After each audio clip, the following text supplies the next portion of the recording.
महकेंगे कहां? तितलियों के लबे इज़हार पे पाबंदी है। कत्ल इंसान को करो, छूट है सब कुछ, लेकिन प्यार मत करना, यहां प्यार पे पाबंदी है।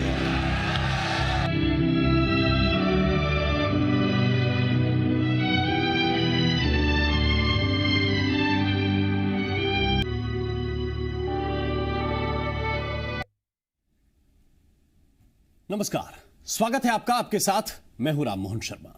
आज एक ऐसी खबर आई जिसने पूरे देश को गमगीन कर दिया। मध्य प्रदेश का एक शहर है इंदौर, जिसकी पहचान यूं तो कई चीजों से है, लेकिन एक शख्स जो इस पूरे शहर को अपने अंदर समेट कर चलता था, आज उसकी यात्रा भी उसी शहर में पूरी हुई है, जहां की गलियों में उसका बचपन भी था। इंदौर में पैदा हुए राहतुल्लाह कुरैशी कब इंदौर का पर्याय बन गए, यह खुद उन्हें भी खबर नहीं रही होगी। वो कहते थे कि आप हिंदू, मैं मुसलमान, ये ईसाई, वो सिख, यार छोड़ो, ये सियासत है। तो इश्क करने और इश्क सिखाने वाला ये शायर कभी कभी ये भी कहता था कि हम ही बुनियाद का पत्थर हैं, लेकिन हमें घर से निकाला जा रहा है, और जनाजे पर मेरे लिख देना यारो, मोहब्बत करने वाला जा रहा है। वो जो भी कहते थे पूरे दम के साथ कहते थे, बिना लाग लपेट के कहते थे, और ऐसा कहते थे कि दिल के अंदर उतर जाए, जुबान पर चढ़ जाए। इसीलिए हम कह रहे हैं कि अगर वो नहीं कहेंगे तो उनकी हर बात उनके शेर कहेंगे। राहत साहब थे, हैं और हमेशा रहेंगे। फूल बेचारे परेशान हैं कि महकेंगे कहां? तितलियों के लबे इज़हार पे पाबंदी है। कत्ल इंसान को करो, छूट है सब कुछ, लेकिन प्यार मत करना, यहां प्यार पे पाबंदी है।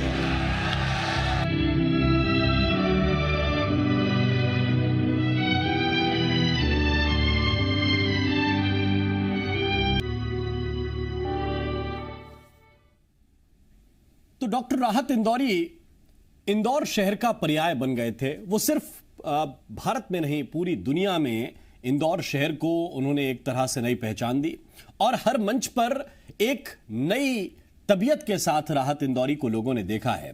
कभी थोड़े से गुस्से में, कभी नाराज दिखे, कभी ऐसे मिजाज में दिखते थे कि लगता था कि पूरी खुशियां इनके अंदर समाई हुई हैं। ऐसे ही राहत इंदौरी हैं, और उनकी एक गजल आपको हम सुनवाते हैं। हमेशा वो जब शेर कहते थे और ये उम्मीद करते थे ऊपर वाले से, कहते थे कि अल्लाह मेरा मूड बना दे और सुनने वालों का भी मूड बना दे। तो जब हम राहत साहब को याद कर रहे हैं, उनकी शायरी को याद कर रहे हैं, तो पहले उनकी एक गजल आपको सुनाते हैं, फिर कुछ खास मेहमान हमारे साथ जुड़ेंगे, उनसे राहत साहब के बारे में चर्चा भी करेंगे। वाह वाह वाह। हम अहले दिल को हिकारत से देखने वाले, अरे क्या खुदा करे तेरी गर्दन का क्या गम निकल जाए। क्या मिसरा आया। सुनेंगे नए सफर का नया इंतजाम कह देंगे, नए सफर का नया इंतजाम कह देंगे। हवा को धूप, चरागों को शाम कह देंगे। क्या बात, वाह। नए सफर का नया इंतजाम कह देंगे। हवा को धूप, चरागों को शाम कह देंगे। किसी से हाथ भी छुप कर मिलाइए, किसी से हाथ भी छुप कर मिलाइए, वरना इसे भी मौलवी साहब हराम कह देंगे। किसी से हाथ भी छुप कर मिलाइए, वाह वाह वाह वाह, छुप कर मिलाइए, क्या कहने, वाह वाह वाह, वरना इसे भी मौलवी साहब हराम कहते, इसे भी मौलवी साहब बे चलते फिरते हुए महताब दिखाएंगे।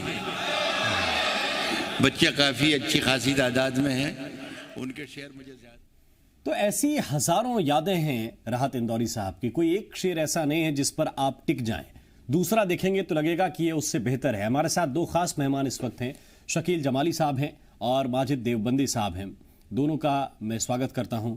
शकील जमाली साहब, ऐसी कई महफिलें हैं जिनमें आपने निज़ामत की और डॉक्टर राहत इंदौरी ने मुशायरा पढ़ा, और देवबंदी साहब भी उनके साथ शरीक रहे कई महफिलों में। मैं आपसे ये जानना चाहूंगा, क्योंकि आपने बहुत बार उन्हें इंट्रोड्यूस कराया और बतौर शायर कहा कि मंच पर राहत इंदौरी आ रहे हैं, वो पढ़ेंगे। अब आप जाहिर है कि कोरोना के बाद बड़ी बड़ी महफिलें होंगी, अभी भी ऑनलाइन मुशायरा चल रहा है। मैं ये जानना चाहता हूं कि शकील जमाली साहब राहत इंदौरी साहब को किस तरह याद करेंगे? भाई दरअसल सच्चाई ये है कि ये दुख इतना बड़ा है कि मुझे नहीं लगता कि हम आने वाले वक्त में बहुत जल्द इस दुख से उबर जाएंगे, क्योंकि राहत इंदौरी जाहिर है उनका जाना कोई एक जाति, कोई निजी, किसी एक परिवार का नुकसान नहीं है, किसी एक देश का नुकसान नहीं है, बल्कि यूं कहिए कि पूरी उर्दू दुनिया का नुकसान, और बल्कि उर्दू दुनिया का पूरी हिंदुस्तानी जबान की अगर हम बात करें, जिसमें उर्दू हिंदी दोनों जबानों के सुनने वाले और पढ़ने वाले शामिल हो जाते हैं, उन सब का नुकसान है। और राहत इंदौरी की खसूसियात, उनके गुण, उनकी खूबियां, जाहिर बात है पिछले कई घंटों से हम लोग अपने अपने तौर पे बता रहे हैं, समझा रहे हैं और सुन रहे हैं। इसमें कोई शक नहीं था कि वो आदमी मुशायरे के मंच पे भी जाहिर है कामयाब था, कामरान था, और दूसरी तरफ अगर एकेडमिक हवाले से बात करें जी, तो किताब में वही एक मकाम जो बशीर बद्र के लिए हम सोचते थे कि वो मुशायरा और किताब दोनों को एक साथ लेके चले, कोई समझौता नहीं, कोई मसलहत नहीं, इस तरह से कोई किसी तरह का समझौता नहीं। तो राहत इंदौरी को का ये नुकसान मुझे तो नहीं लगता कि हम इतनी जल्दी से उबर जाएंगे, क्योंकि जाहिर बात है ये वो शख्स है कि जिसने गजल लिखी, गजल पढ़ी और गजल पढ़ाई। अब वो जाहिर है सब जानते हैं कि देवी अहिल्या यूनिवर्सिटी में शोबे उर्दू में वो प्रोफेसर रहे जी। और उन्होंने न सिर्फ गजल की है बल्कि गजल पढ़ाई है, गजल के मिजाज को समझा है, गजल के मिजाज का आशना था वो शब्द। तो लफ्जों से खेलने की जो कारीगरी होती है ना साहब, शब्द हर किसी को पकड़ में नहीं आते, किसी गिरफ्त में नहीं आते, लेकिन राहत इंदौरी जैसे लोग, पारखी लोग, जानकार लोग लफ्जों के, इस मैदान में भी कामयाब हो जाते हैं। विचार से लेके और अभिव्यक्ति तक, इन दोनों मरहलों पर डॉक्टर राहत इंदौरी कामयाब थे, और जाहिर है उनकी शायरी उन्हें जिंदा रखेगी, मेरा तो मानना है। तो ये बहुत बड़ा नुकसान है, अभी वक्त लगेगा। बिल्कुल माजिद देवबंदी साहब, जिस बात की कि कारीगरी जो लफ्जों की है वो बहुत महीन काम है, और आप सब लोग जो भी शायरी की विधा में हैं वो यही काम करते हैं। लेकिन डॉक्टर राहत इंदौरी के बारे में इतना तो उनके सुनने वाले कह सकते हैं कि थोड़ा सा तिरछा चलते थे। आखिर में किस दिन डूबूंगा फिक्रें करते हैं, साहिल वाहिल कश्ती वश्ती लंगर वंगर सब। तो वो कहते थे कि मैं किस दिन डूबूंगा इस बात की चिंता करते हैं भी लिख सकता था, कुछ और भी लिख सकता था, लेकिन वो फिक्रें लिखते हैं, और ये मैं उन्हीं की ज़बानी बता रहा हूँ। तो ऐसे शायर अब आप लोगों की महफिल में नहीं हैं, हम लोग उनके नए शेर नहीं सुन पाएंगे। हालांकि पुराने इतने हैं कि बार बार सुनिए, कई बार सुनिए, तब भी यही लगता है कि शेर नया है। लेकिन अब कुछ नया नहीं आएगा, वो महफिल में नहीं होंगे। मंच पर एक जो शायर कभी कभी नाराज होकर डपट भी देता है, अपने साथियों को भी, श्रोताओं को भी डपट देता है, वो मिजाज नहीं दिखेगा।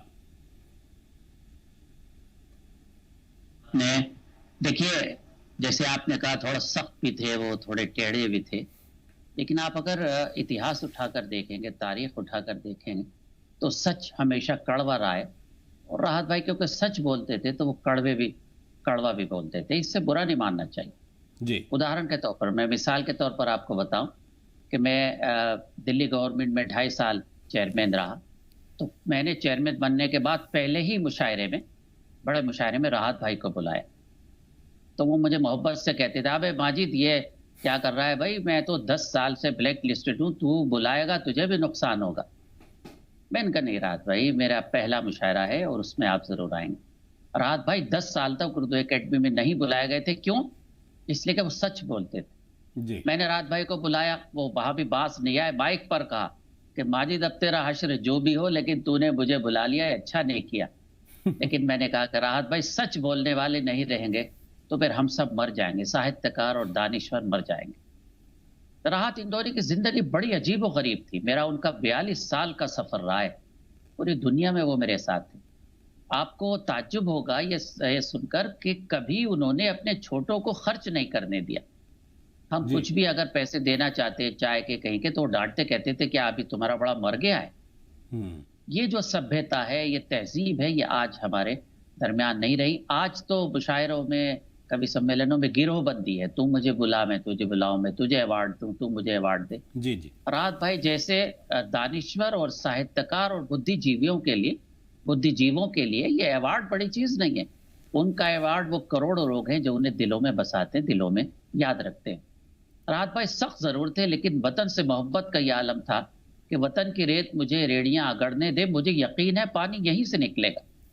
वतन की मोहब्बत थी, तभी उन्होंने कहा कि सभी का खून है शामिल यहाँ की मिट्टी में, किसी के बाप का हिंदुस्तान थोड़ी। यहाँ गाली नहीं थी, यहाँ एक फख्र था और गर्व था अपने वतन पर कि वतन मेरा है, हर हिंदू मुसलमान का वतन है जो इस मुल्क में रहता है। क्या बात कहती है राहत भाई ने। मुझे आप इजाजत दे कहने की कि शायरी की कविता की मुख्तलिफ किस्में होती हैं। जदीद लबो लहजा, जालिम की आंख से आंख मिलाकर शेर कहना, रोमानी कैफियत, श्रृंगार रस, वीर रस, ये सब राहत भाई के मौजूद था। अपने राज, जिंदगी के राज, शायरी के राज छुपाकर आखिर में मुट्ठी खोल के वो हमसे जुदा हो गए। कहते राहत भाई मुझ में कितने राज हैं समझाऊं क्या, बतलाऊं मुझ में कितने राज हैं समझाऊं क्या, बंद एक मुद्दत से हूं खुल जाऊं क्या। और शेर सुनिए कि आजिज़ी, मिन्नत, खुशामद, इल्तिजा, और मैं क्या क्या करूं, मर जाऊं क्या। ये लहजा राहत इंदौरी का। और आपकी इत्तला के लिए, आप भी बहुत अच्छी गुफ्तगू कर रहे हैं। एक बात बताऊं कि नई नस्ल को, हम जैसे लोगों को राहत भाई नया रास्ता दिखा गए। मुझे हमेशा कहते थे कि माजिद तुम बहुत तेजी से अपना मैदान बना रहे हो, तरक्की कर रहे हो, लेकिन इसको आखिरी ना समझना, मेहनत करना है। उनका एक शेर मेरी जिंदगी में आज तक कायम है, रिवायतों की सफ़ें तोड़कर बढ़ो वरना, रिवायतों के सफ़े तोड़कर बढ़ो वरना, जो तुमसे आगे हैं वो रास्ता नहीं दे। यानी पत्थर को रास्ते से हटा के हमें आगे बढ़ना है। और सुनिए, फरमाते हैं कि एक पत्थर है वो मेरी राह का, एक पत्थर है वो मेरी राह का, मैं ना ठुकराऊं तो ठोकर खाऊं क्या। बिल्कुल। और आपसे एक बात और अर्ज करूं कि राहत भाई की पहचान उर्दू शायर की थी। उर्दू मुशायरों में यकीनन वो बहुत गए, लेकिन हिंदी मंचों पर भी राहत भाई इतने ही प्रसिद्ध और मशहूर थे, मकबूल थे, जितने उर्दू में। नहीं, आपने देखा, बिल्कुल ठीक कह रहे हैं ये बात। और जब इतने आप शेर उनके याद दिला रहे हैं तो राहत साहब की ज़बानी भी एक शायरी लोगों को सुनवाएंगे। आप ठीक कह रहे हैं, मैंने पहली बार उन्हें अपने शहर झांसी में सुना था, और वो भी हिंदी कवि सम्मेलन का मंच था, और तब उनको सुना, और इसके बाद फिर सुनता ही चला गया। फिर कोशिश की कि यूट्यूब पे कहीं मिल जाए, फिर ढेरों शायरी उनकी मिली, फिर सामने भी सुना, लाइव भी दोबारा सुना, कई बार सुना, और अब सुनते ही जाएंगे। एक गजल उनकी सुनाते हैं, फिर जमाली साहब से इस पे कमेंट लेंगे। एक जरा सुनिए आप। ये सहारा जो नहीं हो तो परेशान हो जाएं, ये सहारा जो नहीं हो तो परेशान हो जाएं। वाह। मुश्किलें जान ही ले लें अगर आसान हो जाए। वाह। ये सहारा जो नहीं हो तो परेशान हो जाएं, मुश्किलें जान ही ले लें अगर आसान हो जाए। और ये जो कुछ लोग फरिश्तों से नजर आते हैं, मेरे हत्थे कभी चढ़ जाए तो इंसान हो जाए। जमाली साहब, बचते हैं शायर अमूमन सियासत पे कमेंट करने से, लेकिन डॉक्टर राहत इंदौरी वो थे जो बड़े सलीके से कहते थे कि मैं नाम किसी का नहीं लूंगा, और ऐसा कोई तबका नहीं है जिसके ऊपर उन्होंने कमेंट ना किए हों। ऐसा कोई पार्टी नहीं है, ऐसा कोई दल नहीं है, चाहे वो अपने कौम के हों चाहे बाहरी कौम के हों, सबके ऊपर पूरे ताकत के साथ कमेंट करते थे, और लोगों को वो ऐसे लगते थे कि हाँ, लोगों के दिल की बात कह दी है।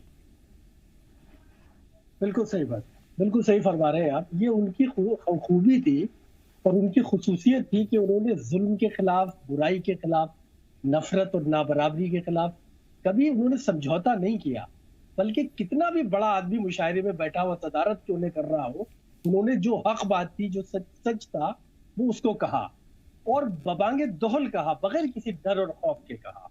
तो ये सबसे बड़ी उनकी क्वालिटी थी राहत भाई की, कि उन्होंने कभी किसी लालच के पेश नजर के कोई नुकसान हो जाएगा या जाहिर बात है कोई साहिब इख्तदार मुझसे नाराज हो जाएगा, हो जाए, उन्होंने लाल किले के मुशायरे में बड़े मंचों से ये बात की। अगर उन्हें कुछ बुरा लग रहा, और वो जो कहा जाता है कि उनका लहजा जरा सा थोड़ा सा कड़वा है, कुछ उनके लफ्ज नुकीले हैं, शार्प हैं, तो जाहिर बात है कि जब समाज में आपको नफरत नजर आए, समाज में आपको नाहमवारी नजर आए, समाज में अगर आपको कोई बुराई, कोई विसंगति, कोई अधूरापन नजर आएगा, तो जाहिर बात है यहाँ शायर अगर हसास है और अपने काम के तई ईमानदार है तो फिर वो खामोश नहीं रहता। उसके जो लफ्ज हैं, उसके जो शब्द हैं वो नुकीले हो जाएंगे, उसका लहजा थोड़ा सा सख्त हो जाएगा, करख्त हो जाएगा। तो जाहिर है कि राहत इंदौरी इतनी बड़ी शख्सियत का नाम है कि जो मैं अक्सर कहता हूं कि विचार से लेके, ख्याल से लेके, जज्बे से लेके और इजहार तक, अभिव्यक्ति तक, इन दोनों मरहलों पर राहत इंदौरी कामयाब है और लगातार उन्होंने अपनी इस अजमत को और इस सलाहियत को और इस महारत को उन्होंने साबित करके दिखाया है। अब आप ये देखिए कि किसी भी मैदान में आप राहत इंदौरी, उन्होंने उनकी शायरी से, उनके अशार से जाहिर है उनकी ज़हनी पुख्तगी और उनके फनकाराना अजमतों का अंदाजा होता है। तो ये जो अब जैसे मिसाल के तौर पे कि धरती पर आकाश के नीचे 7 समंदर बिखरे हैं, आंखें छोटी पड़ जाती हैं, इतने मंजर बिखरे हैं। तो इतने मंजरों, इतने रंगों और इतनी खुशबुओं का शायर था डॉक्टर राहत इंदौरी। जाहिर है इस नुकसान से उभरने में जरा सा हमें बिल्कुल। और हमेशा ये कहते हैं देवबंदी साहब कि आपका एटीट्यूड आपको बड़ा बनाता है। आप किस तरीके से सोचते हैं, किस तरीके से बात को रखते हैं। ऊपर फरिश्तों से जाके भी शायद यही कह रहे होंगे कि गुलाब, ख्वाब, दवा, जहर, जाम क्या क्या है, मैं आ गया हूं, बता इंतजाम क्या क्या है। तो ये डॉक्टर राहत इंदौरी हैं। और मैं जिस बात को जमाली साहब से भी कह रहा था कि सियासत पे टिप्पणी करना आसान नहीं होता, और उनकी कही बात तो लोगों के जबान पे चढ़े हुए जुमले बन गए कि सरहदों पे बहुत तनाव है क्या, कुछ पता तो करो, चुनाव है क्या, या फिर क्या। बिल्कुल वो जो, और दूसरा ये कि बुलाती है मगर जाने का नहीं, ये तो टी शर्ट पे छप गया लोगों की, ये मीम बन गया, कई तरीके से बन गया। तो इससे ज्यादा कामयाबी किसी शायर को और क्या चाहिए। बेशक मैं ये अर्ज कर रहा था कि अगर शायरी में डायरेक्ट आप बात करें तो वो गाली हो जाती है। राहत इंदौरी ने बात भी की है और गाली का लहजा ने अख्तियार किया। अब मुलाहिजा फरमाए उनका शेर, वो कहते हैं कि ज़बां तो खोल, नजर तो मिला, जवाब तो दे, मैं कितनी बार लुटा हूं, मुझे हिसाब तो दे। ज़बां तो खोल, नजर तो मिला, जवाब तो दे, मैं कितनी बार लुटा हूं, मुझे हिसाब तो दे। ये देखिएगा क्या लहजा था, बहादुरी वाला, सच्चाई का, बेखौफ होकर लहजा। अब गजल का लहजा मुलाहिजा फरमाए, इसी गजल में मैं कितनी बार लुटा हूं, मुझे हिसाब तो दे। गजल का लहजा मुलाहिजा फरमाए, तेरे बदन की लिखावट में है उतार चढ़ाव। अल्फाज की बंदिश देखिए, तेरे बदन की लिखावट में है उतार चढ़ाव, मैं तुझको कैसे पढ़ूंगा, मुझे किताब तो दे।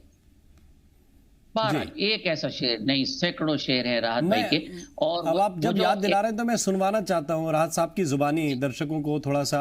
राहत साहब की जुबानी कुछ शेर अभी हम सुनवाते हैं, आप भी सुनिए।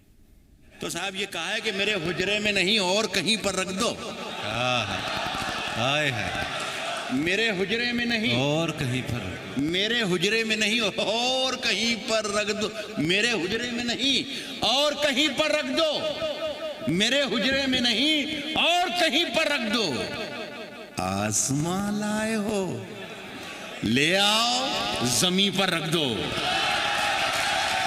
अरे कैसा, मेरे हुजरे में नहीं और कहीं पर रख दो, कैसा बड़ा मतला है ये। मेरे हुजरे में नहीं और कहीं पर रख दो, आसमां लाए हो, ले आओ अरे वाह, जमीन पर रख दो। बहुत बड़ा साहब मेरी पसंद का शेर है कि मैंने जिस ताख पे कुछ टूटे दिए रखे हैं, मैंने जिस ताख पे कुछ टूटे दिए रखे हैं, चांद तारों को भी ले जाके वहीं पर रख दो।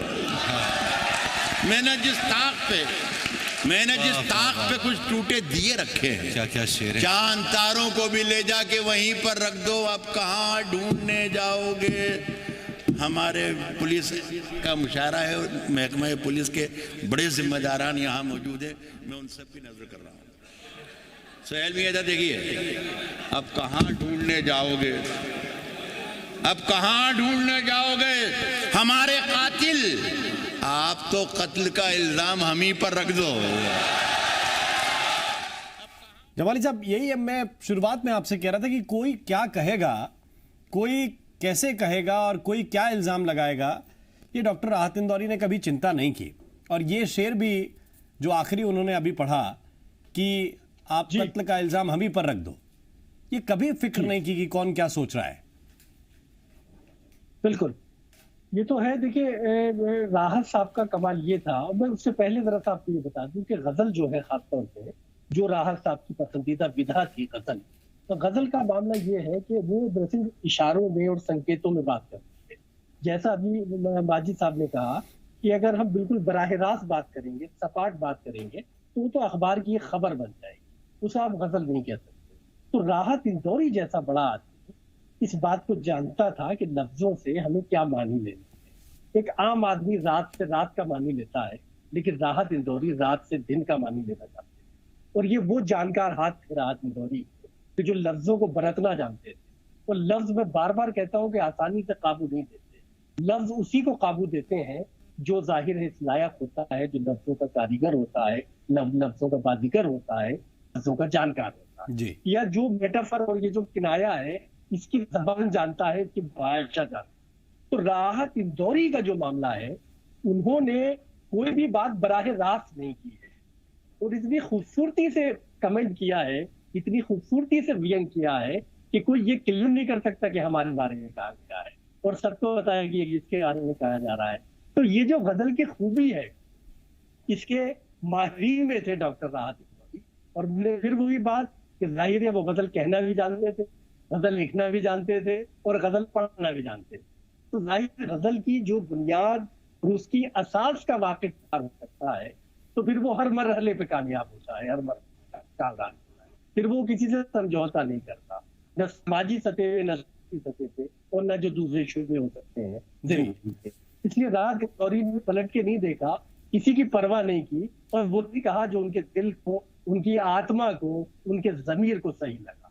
ये थे राहत। बिल्कुल, ये बहुत बड़ी बात आप कह रहे हैं। जो उनके जमीर को ठीक लगा वो वही करते आए और फिर एक गरीब परिवार से निकले। पहले पेंटिंग का हुनर उनके अंदर था, ये भी बताते हैं इंदौर के लोग के बड़े अच्छे पेंटर थे। और फिर धीरे धीरे शब्दों से इस तरह की चित्रकारी करने लगे कि लगे कि कोई वीडियो सामने चल रहा है आपके। इस तरह की शायरी करना आसान नहीं होता है। बहुत बहुत शुक्रिया, बहुत बहुत धन्यवाद जमाली साहब हमारे साथ जुड़ने के लिए, देवबंदी साहब हमारे साथ जुड़ने के लिए, राहत साहब को याद करने के लिए। हमारी ये पेशकश अभी जारी है। कुछ और शायर, कुछ और राहत इंदौरी के साथ जिन्होंने मुशायरा पढ़ा है, ऐसे लोगों से हम बातचीत करने की कोशिश करेंगे। और राहत इंदौरी की शायरी जो दिल को छूने वाली शायरी है, जो एक अलग तेवर वाली शायरी है, उससे भी आपको रूबरू कराते रहेंगे। एक छोटा सा ब्रेक ले रहे हैं, तुरंत हाजिर होते हैं। हम याद कर रहे हैं डॉक्टर राहत इंदौरी को, और उनकी याद उनके शेरों के जरिए हमेशा हमारे बीच में रहेगी। उनका तेवर, उनकी कहन का स्टाइल, कैसे वो अपनी बात को लोगों तक पहुंचाते थे और एक बिल्कुल अलग तेवर के साथ अपनी बात को यूं लोगों तक बयां कर देते थे और लोग उसको हाथों हाथ लेते भी थे। डॉक्टर राहत इंदौरी जिस तरह से शेर पढ़ते थे, उनको सुनने के बाद बहुत से शायरों ने ये तेवर अख्तियार करने की कोशिश की, उनसे सीखने की कोशिश की। कई लोग कहते हैं कि कॉपी करते हैं, लेकिन अगर मैं ये कहता हूं कि अगर सचिन तेंदुलकर से कोई देखकर स्ट्रेट ड्राइव मारना सीखे तो उसमें गलत क्या है। इसी तरह डॉक्टर राहत इंदौरी का अगर कोई तेवर या उस तरीके का स्टाइल शीट अगर शायरी में आजमाने की कोशिश करे तो उसमें भी किसी तरह की कोई गलती नहीं है। ऐसे डॉक्टर राहत इंदौरी हैं। उनके कुछ शेर आपको सुनाते हैं, फिर कुछ खास मेहमानों से चर्चा भी करेंगे। एक 30-35 बरस पहले गजल में पढ़ता था, काफी पढ़ी दुनिया में, हिंदुस्तान के बाहर भी, लेकिन अभी 1-2 साल से वो लोगों को न जाने क्यों याद आ गई और वो हर जगह जहाँ जाता हूँ मुझसे वो फरमाइश करते हैं, तो वो भी पढ़ता हूँ। 2 शेर पहले आपके पढ़ दूंगी बच्चों जी। देखिए साहब, उसकी कत्थई आंखों में है जंतर मंतर, कत्थई आंखें, उसकी कत्थई आंखों में है जंतर मंतर सब। क्या बात, उसकी कत्थई आंखों में है जंतर, उसकी कत्थई आंखों में है जंतर मंतर सब। चाकू वाकू, छुरियां बुरियां, खंजर वंजर सब। क्या ये मतलब खत्म हो गया। उसकी कत्थई आंखों में है जंतर मंतर सब, चाकू वाकू छुरियां वुरियां खंजर वंजर सब। जिस दिन से तुम रूठी मुझसे रूठे रूठे हैं। इतनी जल्दी नहीं। उसकी कत्थई आंखों में है जंतर मंतर सब, चाकू वाकू छुरियां वुरियां खंजर वंजर सब। जिस दिन से तुम रूठी मुझसे रूठे रूठे हैं। चादर वादर तकिया वकिया बिस्तर बिस्तर। जिस दिन से तुम रूठी मुझसे रूठे रूठे हैं। चादर वादर तकिया वकिया बिस्तर बिस्तर साहब। ये एक नामुराद और नाकाम आशिक की आवाज़ थी। एक आवाज़ थोड़ी मर्दाना होती है, दिल्ली वाले शायद उसे ज़्यादा पसंद करें। वो शेर भी पढ़ता हूँ। शेर मैंने ये पढ़ा कि जिस दिन से तुम रूठी मुझसे रूठे रूठे हैं। चादर वादर तकिया वकिया बिस्तर बिस्तर सब। मुझसे बिछड़कर वो भी कहाँ पहले जैसी है। मुझसे बिछड़कर वो भी जिस दिन से तुम रूठी मुझसे रूठे रूठे हैं। चादर वादर तकिया वकिया बिस्तर बिस्तर सब। मुझसे बिछड़कर वो भी कहाँ पहले जैसी है। फीके पड़ गए कपड़े वपड़े जेवर वेवर। मुझसे बिछड़कर वो भी कहाँ। तो आपने सुना, ये राहत इंदौरी के कुछ मशहूर उनकी गज़लें जो हैं, उनमें से एक ये है जो लोग उनसे बार बार कहते थे किसी भी वो अगर मुशायरे के मंच पे हों तो ये दो चार गज़लें वो पढ़े बिना नीचे नहीं उतर पाते थे। लोग उनसे इतनी दरख्वास्त करते थे। हमारे साथ इस वक्त दो ख़ास मेहमान हैं। जौहर कानपुरी साहब इस वक्त हमारे साथ जुड़ गए हैं और निखत अमरोहवी जी इस वक्त हमारे साथ हैं। बहुत बहुत स्वागत है आप दोनों का। जौहर साहब, कितने मंच हैं जिन पे मैं याद करता हूं कि आप दोनों को एक साथ एक फ्रेम में मैंने देखा, और अब वो मौका नहीं आएगा कि डॉक्टर राहत इंदौरी आपके साथ मुशायरे के मंच पे हों। किस तरह इस एक बड़े शायर को, एक अजीम शख्सियत को आप याद करेंगे? राहत इंदौरी साहब की शख्सियत ऐसी नहीं है कि उन्हें भूला जा सके, और फिर हमारे उनके ताल्लुकात तो ऐसे थे कि बहुत गहरे, जिसे कहना चाहिए एक भाई की तरह थे। और 35 बरस हम लोगों ने एक साथ गुजारे हैं। हमने सफर किए हैं, मुशायरे के स्टेज शेयर किए हैं। बहुत अच्छे इंसान थे, बड़ी मोहब्बत करने वाले इंसान थे। शायर बहुत होते हैं लेकिन इंसान बहुत कम लोग होते हैं। तो ये वो बहुत अच्छे इंसान थे, बहुत अच्छे दोस्त थे जी। तो उन्हें आसान नहीं है। हमेशा याद आएंगे, हमेशा याद रहेंगे। और कभी वो हमसे, हमारी आंखों से तो दूर हुए हैं लेकिन कभी हमारे दिल से वो जुदा नहीं हो सकते। हम उन्हें हमेशा याद रखेंगे। निखत, जो लोग शुरुआत करते हैं मुशायरे की, उनकी एक इच्छा होती है कि कम से कम डॉक्टर राहत इंदौरी के साथ एक बार अगर मुशायरा पढ़ने के लिए मिल जाए तो इज्जत भी बनेगी, नाम भी बनेगा। आप खुशनसीब हैं कि आपने भी उनके साथ मंच पर कविता पढ़ी है, कलाम पढ़ा है, शायरी पढ़ी है, गज़लें पढ़ी हैं अपनी। किस तरह याद आ रहे हैं आज डॉक्टर साहब? मुझे ये कहना चाहिए कि जब से मैंने शायरी की दुनिया में, जब से मैंने शायरी का सफ़र शुरू किया, उसी दौरान से मुझे मेरे सीनियर्स की सरपरस्ती मिली। मैं सन 1997 में मेरा शायरी का सफ़र शुरू हुआ था, और जभी से मेरी सरपरस्ती मेरे बड़े मोहतरम और मरहूम राहत इंदौरी सर की भी सरपरस्ती मेरे सर पर रही, और उनकी बहुत ज़्यादा मोहब्बत और बहुत ज़्यादा शफ़क़तें मेरे साथ में रही जी। और बल्कि यूँ कहना चाहिए मुझे कि मेरे ही साथ में नहीं, वो अपने जूनियर्स से जितना वो अपने साथ के लोगों से मोहब्बत किया करते थे और उनका अदब व एहतराम किया करते थे, उनकी इज्जत किया करते थे, उसी तरह से वो अपने जूनियर्स को भी इतनी इज्जत दिया करते थे और इज्जत से बात किया करते थे, और हमेशा प्यार और मोहब्बत उनका मुझे हासिल हुआ है। आज मुझे ऐसा लग रहा है कि जैसे कि किसी बेटी के सर से बाप का साया, बेटी के सर से बाप का साया उठ जाता है, इसी तरह से राहत सर का भी याद जो है वो हम लोगों के दिल में बरकरार रहेगी, और हमेशा मतलब वो हमें इस चीज़ का एहसास दिलाते रहेंगे कि वो हमारे उनका साया हमारे सर पर बरकरार है। वो हमारे, जैसे कि अभी जौहर भाई ने कहा कि वो इस दुनिया से कूच कर गए हैं, मगर हमारे दिलों से उनकी मोहब्बत कभी जिंदगी में खत्म नहीं हो सकती है। और मैं तो एक बहुत छोटी सी कलमकारा हूँ, बहुत अदना सी शायरा हूँ, तो मुझे तो बिल्कुल वाकई ऐसा महसूस हो रहा है कि जैसे एक बाप की सरपरस्ती एक बेटी के सर से खत्म हो गई हो। निखत जी, हम समझ सकते हैं ये जो वक्त है बहुत मुश्किल है, और जब रिश्ता इस तरह का किसी आपके साथी फनकार से हो, किसी आपके बड़े से हो, तो जो भावनाएं आपकी हम देख पा रहे हैं, आपकी आंखों में आंसू हैं और वो रुक नहीं रहे हैं, आप कोशिश ज़रूर कर रहे हैं कंट्रोल करने की, लेकिन ये बहुत कठिन मौका है, कठिन मुश्किल वक्त है। और राहत साहब की शख्सियत ही कुछ इस तरह की। मैं जौहर साहब के पास चलता हूँ। जौहर साहब, ये बहुत कम लोगों में हमने देखा कि बात को कह भी देना और किसी तरह की कोई झिझक नहीं, कोई लाग लपेट नहीं लहजे में कि किसी को कैसा लगेगा, बुरा लगेगा कि अच्छा लगेगा, मुझे मेरी बात कहनी है।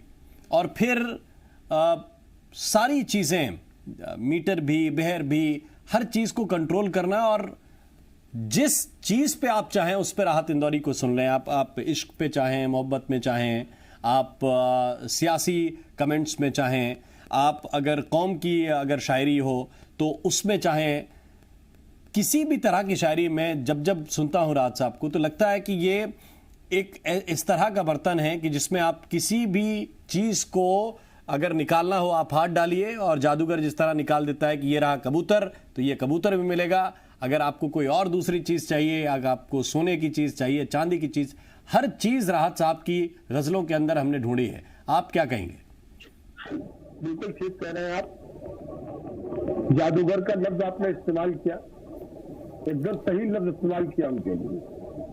वो वाकई शायरी के जादूगर थे।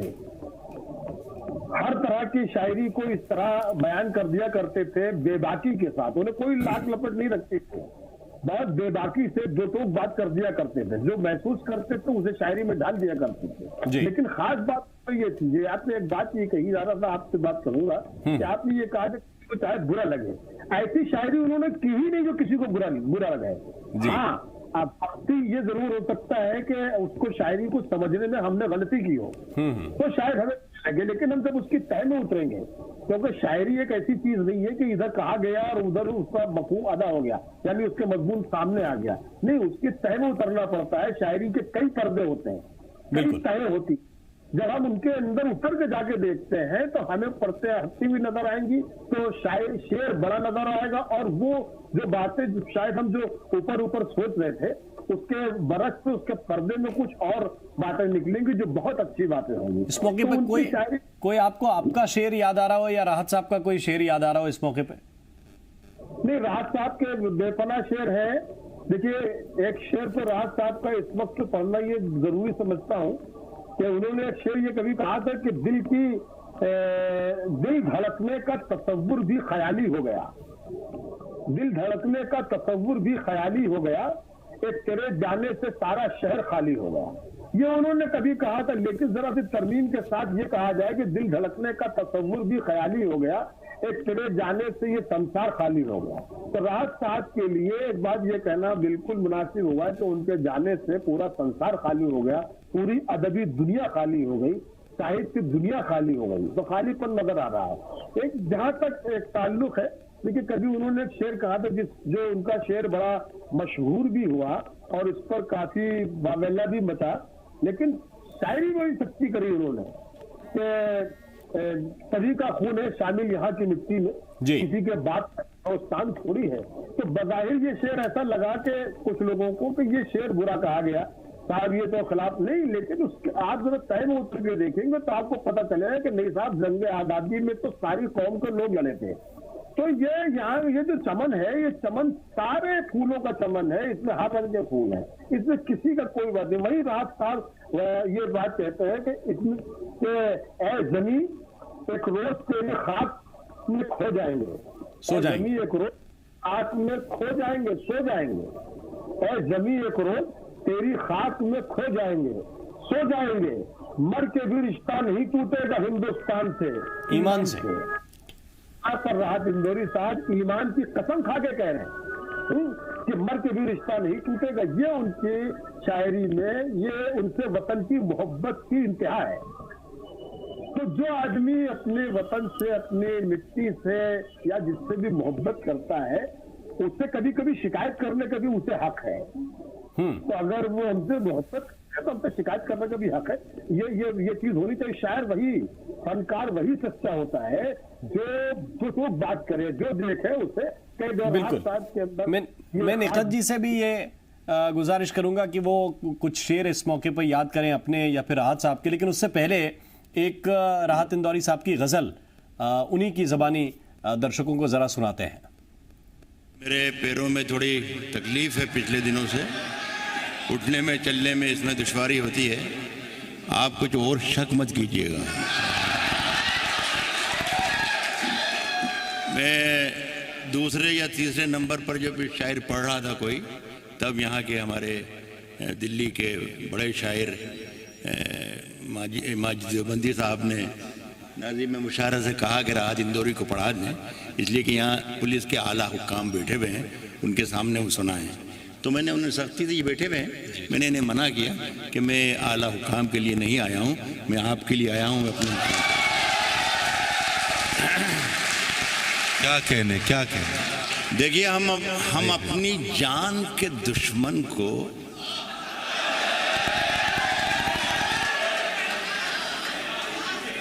अपनी जान कहते हैं। हम अपनी जान के दुश्मन को अपनी जान कहते हैं। हम अपनी जान के दुश्मन को अपनी जान कहते हैं। मोहब्बत की इसी मिट्टी को हिंदुस्तान कहते हैं। हम अपनी जान के दुश्मन को अपनी जान कहते हैं। मोहब्बत की इसी मिट्टी को हिंदुस्तान कहते हैं। और साहब, फिर उसके बाद चाहे ये जुबान कटती है, कट जाए। फिर उसके बाद चाहे ये जुबान कटती है, कट जाए। हमें जो कुछ भी कहना है अलल ऐलान कहते हैं। फिर उसके बाद चाहे ये जुबान कटती है, कट जाए। क्या काफिया है। हमें जो कुछ भी कहना है जिंदाबाद अलल ऐलान कहते हैं। और मेरे अंदर से, दिल्ली के अच्छे लोगों, मेरे अंदर से एक एक करके सब कुछ हो गया रुखसत। इस शेर की वापसी चाहता हूं। हमें जो कुछ भी कहना है अलल ऐलान कहते हैं। मेरे अंदर से एक एक करके सब कुछ हो गया रुखसत, मगर एक चीज बाकी है जिसे ईमान कहते हैं। वाह वाह वाह वाह वाह वाह, क्या कहने हैं डॉक्टर साहब, वाह वाह वाह वाह। मेरे अंदर से एक एक करके सब कुछ हो गया रुखसत। क्या बात है, वाह वाह वाह। मगर एक चीज बाकी है जिसे जिसे ईमान कहते हैं। शुक्रिया आपका। मगर एक चीज बाकी है जिसे ईमान। तो फिर यकीन, एक इतना खूबसूरत मुशायरा आपने कर दिया है कि यहाँ पर किसी मुशायरे की किसी तरकीब वरकीब की गुंजाइश कतई नहीं है।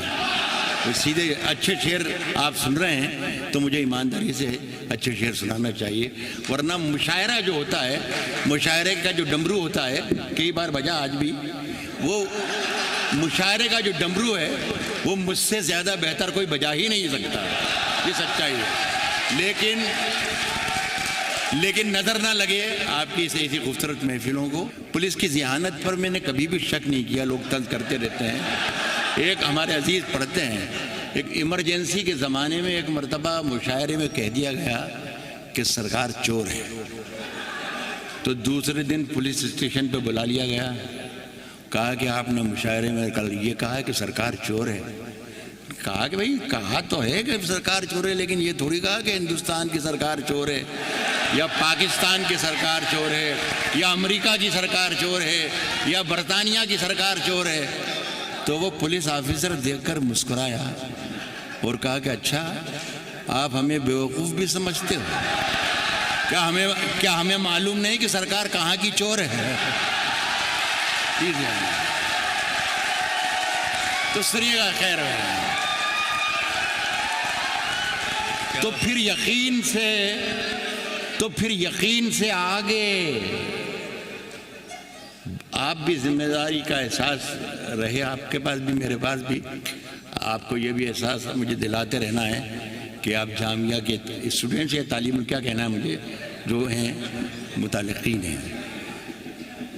अर्ज कर रहा हूं कि तो फिर यकीन से आगे भरम निकल जाए। क्या कहना? तो फिर यकीन से आगे भरम निकल जाए। हवा न हो तो चरागों का दम निकल जाए। तो फिर यकीन से आगे भरम निकल जाए। क्या मतलब है डॉक्टर साहब? तो फिर यकीन से आगे भरम निकल जाए। कैसा भरपूर। हवा ना हो तो चरागों का दम निकल जाए और हम अहले दिल को हिकारत से देखने वाले। नवाज भाई, अब आपकी खिदमत। अब तो ऐसे हालात भी नहीं है कि साहब आपने ये बता दिया कि आप तो किसी और पोजीशन में हैं। हम अहले दिल को हिकारत से देखने वाले, खुदा करे तेरी गर्दन का खम निकल जाए। तो इस तरह की शायरी आप सारी रात सुनिए, और लोगों ने तो रात भर जाग के सुबह का इंतज़ार किया है कि मुशायरे में जब डॉक्टर राहत इंदौरी आते थे तो लगभग सुबह का वक्त हो जाता था। तो ऐसी कई सुबहों का लोगों ने इंतज़ार किया है कि डॉक्टर साहब को सुना जाए। निखत जी, आप किस तरह से इस वक्त याद कर रहे हैं? आपने कहा कि एक तरह से ऐसा लग रहा है किसी बेटी के सिर से पिता का साया गया है। उनका कोई शेर आपको याद आ रहा हो, या आपकी कोई गज़ल आपको इस वक्त याद आ रही हो? उनके चंद अशार में और अपने जितने भी उनके चाहने वाले हैं उनकी खिदमत में पेश करना चाहती हूँ। अपना कलाम तो मैं उम्र भर पढ़ती रहूंगी, मगर मैं चाहती हूँ कि सिर्फ और सिर्फ इस वक्त अगर मैं बात करूँ तो सिर्फ अपने एक पिता, अपने एक बाप, अपने एक बड़े भाई, अपने एक सरपरस्त के चंद अशार ऑडियंस की खिदमत में पेश करना चाहती हूँ और उन तक पहुँचाना चाहती हूँ। जैसे कि उन्होंने कहा था कि ज़मज़मू कौसरो तस्नीम नहीं लिख सकता, ज़मज़मू कौसरो तस्नीम नहीं लिख सकता, या नबी आपकी ताज़ीम नहीं लिख सकता। मैं अगर सात समंदर भी निचोड़ूं राहत, मैं अगर सात समंदर भी निचोड़ूं राहत, आपके नाम की एक मीम नहीं लिख सकता। या यूं कहिए कि उन्होंने जब अपनी जिंदगी का कुछ इस तरह भी दर्द बयान किया कि राह में खतरे भी हैं लेकिन ठहरता कौन है, राह में खतरे भी हैं लेकिन ठहरता कौन है, मौत कल आती है आ जाए तो डरता कौन है। या ये हादसा तो किसी दिन जरूर, ये हादसा तो किसी दिन गुजरने वाला था, ये हादसा तो किसी दिन गुजरने वाला था, मैं बच भी जाता तो एक रोज मरने वाला था। या एक शेर 3 मुतफर्रिक़ अशार और मैं उनके आपके खिदमत में पेश करती हूँ, सुनिएगा। कि मैं जब मर जाऊं तो मेरी अलग पहचान लिख देना, मैं जब मर जाऊं तो मेरी अलग पहचान लिख देना, लहू से मेरी पेशानी पे हिंदुस्तान लिख देना। और जैसे कि उन्होंने अपनी शायरी में कुछ यूं भी कहा कि 2 गज सही मगर ये मेरी मिल्कियत तो है, 2 गज सही मगर ये मेरी मिल्कियत तो है, ऐ मौत तुमने मुझको जमींदार कर दिया। बिल्कुल। 2 गज सही मगर ये मेरी मिल्कियत तो है, ऐ मौत तूने मुझको जमींदार कर दिया। या उनका आखिरी शेर जो कि मैं उन्हें खिराज अकीदत के तौर पर उन्हीं के शेर से विदा देना चाहूंगी, अलविदा कहना चाहूंगी कि जनाजे पर मेरी लिख देना यारो, जनाजे पर मेरे लिख देना यारो, मोहब्बत करने वाला जा रहा है। तो यकीनी तौर पर हम सब के दरमियान से, हम सब के बीच से पूरी दुनिया, आलम इंसानियत, शायरी दुनिया, जहाँ जहाँ उनकी शायरी सुनी गई, पढ़ी गई, लोगों ने सुनी, लोगों ने उन्हें सराहा, लोगों ने उन्हें प्यार दिया, मोहब्बत दी, इन सभी के सर से राहत सर का साया उठ गया। हम लोग ये जरूर है जो आपने जो आखिरी उनका शेर पढ़ा कि जनाजे पर मेरे लिख देना यारो मोहब्बत करने वाला जा रहा है, लेकिन उनका एक शेर ये भी है कि अभी गनीमत है सब्र मेरा, अभी लबालब भरा नहीं हूं मैं, वो मुझको मुर्दा समझ रहा है, उसे कहो मरा नहीं हूं मैं।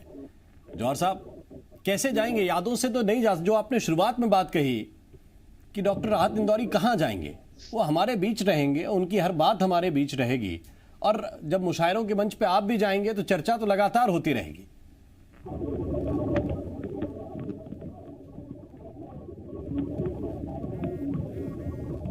जौहर साहब आवाज मिल रही है आपको? जी जी जी जी जी हाँ, क्या फरमाया आपने?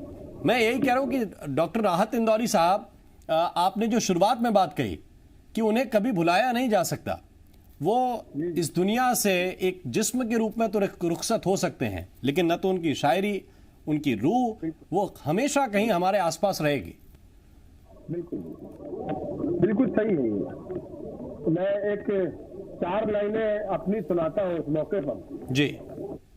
ये खराज अकीदत की तौर पर उन्हें पेश कर रहा हूँ कि दूर जाकर भी हमें जान से प्यारे हो तुम, दूर जाकर भी हमें जान से प्यारे हो तुम, अश्क पलकों पे तो होठों पे दुआ रखेंगे, और तुमने जो जख्म जुदाई का दिया है हमको, हम भी उस जख्म को ताउम्र हरा रखेंगे, हम भी उस जख्म को ताउम्र हरा रखेंगे।